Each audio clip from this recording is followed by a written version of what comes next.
શિક્ષક જેઓએ ગુજરાતના વિદ્યાર્થીઓ માટે જેલની અંદર પણ ગયા, રોડ રસ્તાથી લઈને ખૂણે ખાચરે વિદ્યાર્થીઓ માટે આંદોલન કરીને એમના હક અધિકાર અને ન્યાય માટેની લડત લડી એવા યુવરાજસિંહ જાડેજા સાહેબ માટે પણ એકવાર જોરદાર તાળીઓ.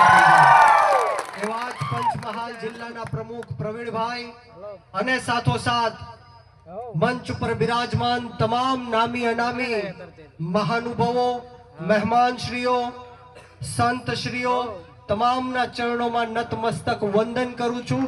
અને મોટી સંખ્યામાં મારી સામે પધારેલા આદિવાસી સમાજના લોકો, બક્ષીપંથ સમાજના લોકો, ઓબીસી એસસી એસટી સમાજના લોકો, મારા ખેડૂતો, મારા પિતા તુલ્ય વડીલો, મારી માતૃશક્તિ ભાઈઓ બહેનો બાળકો અને ખાસ કરીને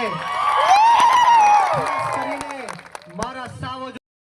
તો દોસ્તો બ્રિજરાજ સોલંકીને પણ આપણે મળ્યા છે અને ખૂબ જ મસ્ત મજાના માણસ છે અને મસ્ત મજાનું ભાષણ કર્યું છે દોસ્તો. તમે વિડીયોમાં જોયું છે તો મજા આવે છે દોસ્તો. અને જોવાથી એવું લાગે છે કે કરવાની મજા આવે છે, અલગ જ મજા છે. તો દોસ્તો બ્રિજરાજ સોલંકી માટે પણ તમે 1 લાખ સબસ્ક્રાઈબ કરી નાખજો.